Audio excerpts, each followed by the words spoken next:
menyaksikan materi mengenai politik dan strategi nasional.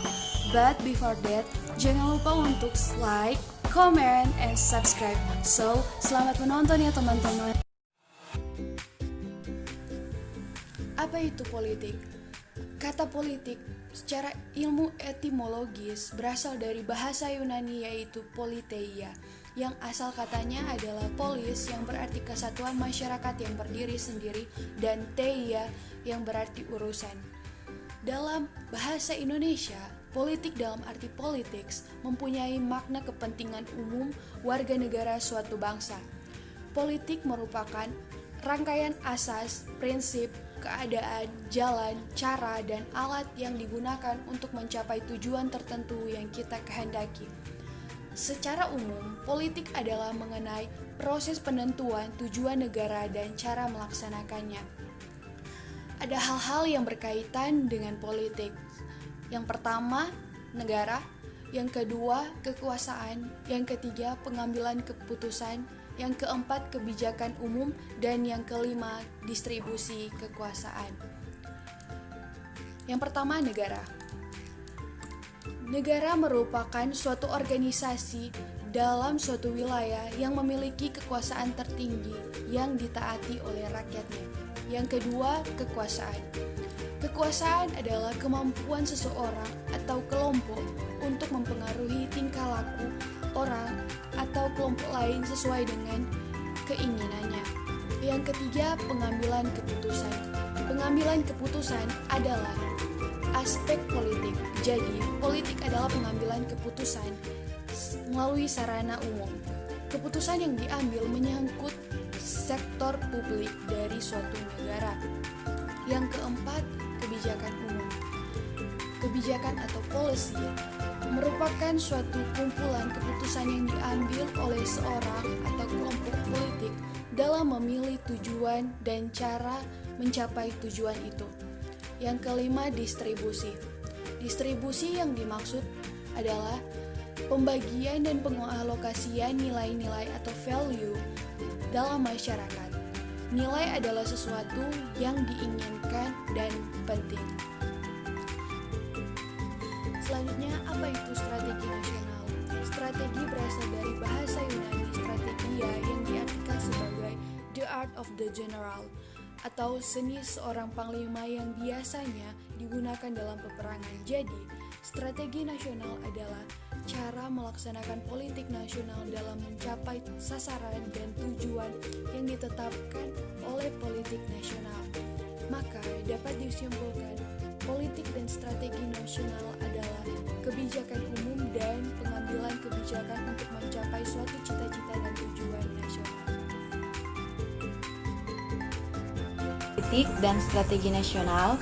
Stratifikasi politik dan strategi nasional adalah pembagian kekuasaan dalam pengambilan suatu keputusan dengan pertimbangan-pertimbangan tertentu untuk kepentingan umum di suatu negara berdasarkan kriterianya masing-masing ke dalam kelas-kelas tertentu demi mencapai kemenangan negara.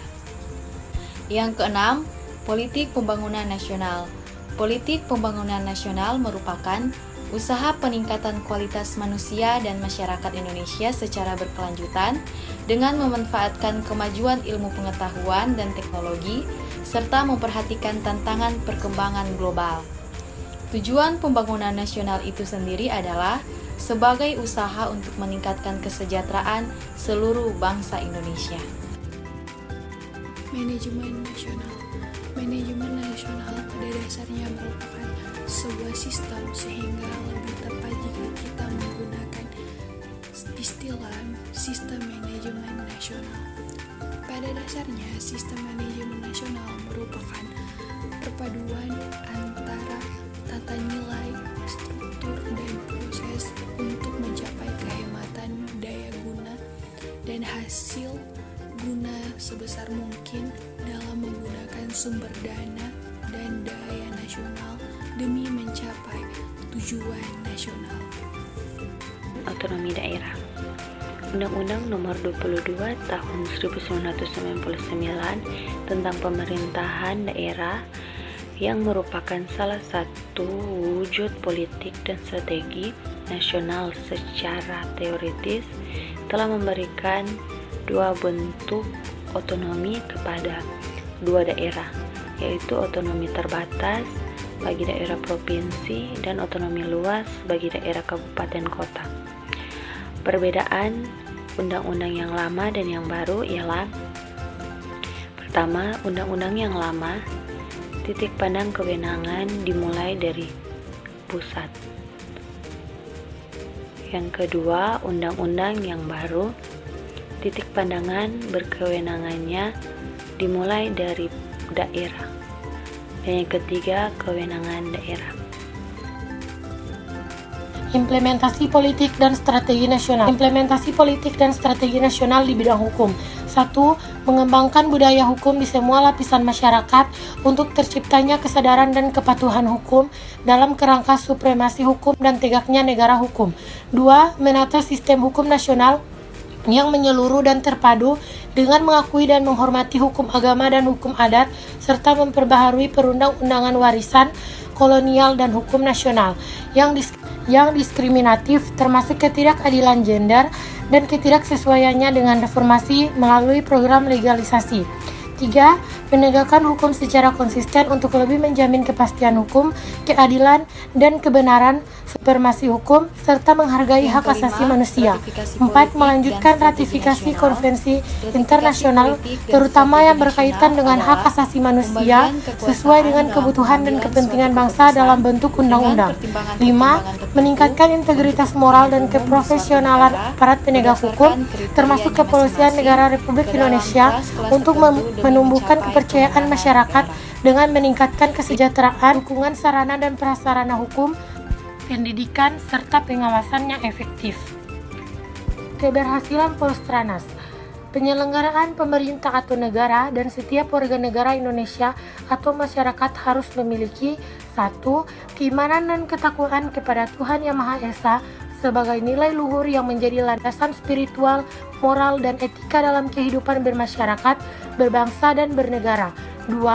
Semangat kekeluargaan yang berisikan kebersamaan, kegotong royongan, kesatuan, dan persatuan melalui musyawarah untuk mencapai mufakat guna kepentingan nasional.